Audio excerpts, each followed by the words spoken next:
Hi hello வணக்கம், இது உங்கள் சிவி ஜோன். ஸோ எல்லாமே எப்படி இருக்கீங்க? இப்போ பார்த்தீங்கன்னா லைவில் வந்துட்டு திவ்யா, சபரி, விக்ரம் 3 பேரும் விஜய், பார்வதன், கமருதனை பற்றி பேசக்கூடிய விஷயங்கள் வருது. அதுவும் குறிப்பாக கார் டாஸ்கில் நடந்த விஷயங்களை பற்றி பேசுகிறாங்க. எப்படி இருந்தாலும் அவங்க நல்லா இருப்பாங்க அப்படின்ற மாதிரி பேசுகிறாங்க. ஓஹோ, நல்லா இருப்பாங்களா? ரைட். ஸோ அதை பற்றி என்னென்ன டீட்டெயிலாக பார்க்கலாம். அதுக்கு முன்னாடி பார்க்குற எல்லாருமே நம்மளோட சேனலை சப்ஸ்கிரைப் பண்ணிட்டு பாருங்கள், லைக் பண்ணுங்கள், கமெண்ட் பண்ணுங்கள், ஷேர் பண்ணுங்கள். இப்போ வாங்க இந்த வீடியோக்குள்ளே போகலாம். ஸோ 3 பேரும் வந்துட்டு கார்டன் ஏரியாவில் உட்காந்து பீன் பேக்கில் உட்காந்து பேசிகிட்டு இருக்காங்க. அப்போ வந்து வெளியே போய் என்னென்ன விஷயம்லாம் பார்க்கணும், ஏன்னா எல்லாமே பார்க்க முடியாது. அதேமாதிரி எல்லாத்தையும் பார்த்தோன்னா அடுத்த டைமில் வந்து அவங்க மூஞ்சியில் பார்க்க முடியாது, முழிக்க முடியாது, ஏன்னா அவ்வளோ விஷயங்கள் இருக்கும். சரியா?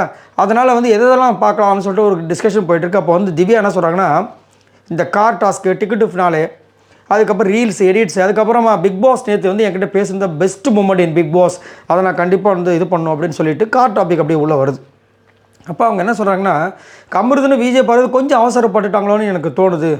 அதுவும் அவங்க இந்த வீட்டில் இருக்கும்போதே அதை மாற்றிக்கிறதுக்கு ட்ரை பண்ணியிருக்கலாம், இந்த கோவத்தை வந்துட்டு மாற்றிக்கிறதுக்கு ட்ரை பண்ணியிருக்கலாம். பட் வெளியே போய் கண்டிப்பாக ரியலைஸ் பண்ணியிருப்பாங்க. அதை வீட்டுக்குள்ளேயே பண்ணியிருந்தால் இன்னும் நல்லா இருந்திருக்கும், பெட்டராக இருந்திருக்கும். அதேமாதிரி மகாநதி சீரியலில் குமரன் கேரக்டர் யாராலும் மறக்கவே முடியாது, அவ்வளோ பிடிக்கும் மக்களுக்கு அந்த கேரக்டரை.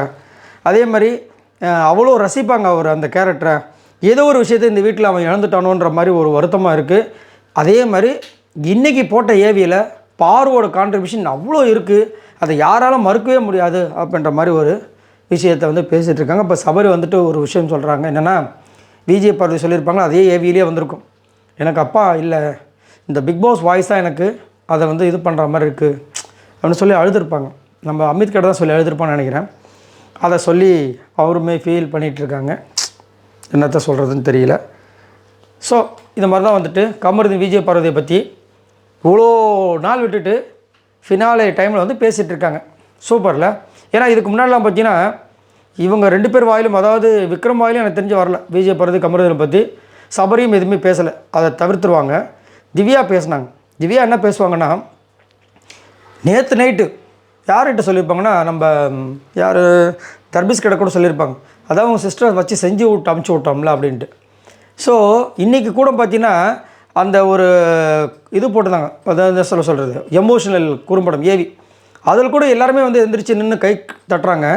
அதுக்கு கூட வந்துட்டு நம்ம அரோராவும் திவ்யா எந்திரிச்சு கை தட்டல, அது அவங்களோட பர்சனல், அது வந்து நம்ம எதுவும் சொல்ல முடியாது. பட் இருந்தாலும் எல்லாருமே நிற்கிறாங்க. இது எனக்கு திவ்யா மேலே கூட பெருசாக இது இல்லை, ஏன்னா அவங்க முதலேருந்தே அவங்களுக்கு பிடிக்காது, ஓகே. பட் அரோரா வந்துட்டு நான் கமருதனை மிஸ் பண்ணுறேன் அப்படி இப்படின்னு பேசிட்டு கடைசியில் இன்றைக்கி வந்து கமருதனுக்காக எந்திரிச்சு நின்று எல்லோரும் கை தட்டுறாங்க, விஜய் படம் கிளாப் பண்ணுறாங்க, இவங்க எந்திரிக்க மாட்றாங்க. அப்போ உண்மையிலேயே கமருதனுக்கு அது கமருதன் மேலே உங்களுக்கு உண்மையிலே நட்பு இருக்கா இல்லையான்றது இதுலேயே தெரியுதே.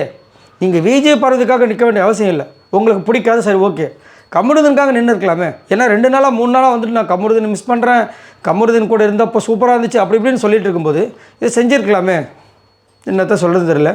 அதாவது ஆனால் இவங்களை தவிர்த்து மீதி எல்லாருமே எந்திரிச்சு நின்று ஸ்டாண்டிங் ஓஷன் மாதிரி இந்த கிளாப்ஸ் பண்ணாங்க பார்த்தீங்களா. அதை ஃபஸ்ட்டு இனிஷியேட்டிவ் எடுத்தது நம்ம கானா வினோத். அதேமாதிரி கானா வினோத் வெளியே போகும்போது நம்ம கமருதன் வரைஞ்ச அந்த பாட்டிலை எடுத்துகிட்டு போனாங்க. அதுதான் நட்பு. பயங்கரமாக சொல்லும்போது புள்ள இருக்குது. அந்த 3 பேர் கானா வினோத், கமருதன், விஜய் பார்வதி, இவங்க 3 பேரும் இந்த ஃபினாலே ஸ்டேஜில் இருந்திருந்தாங்கன்னா வேறு மாதிரி இருந்திருக்கு சம்பவமே. இந்த 2 வாரமாக எப்படி போயிருக்கும்? சரி, இதை பற்றி உங்களோட கருத்துக்களை சொல்லுங்கள். பாய் நண்பர்களே.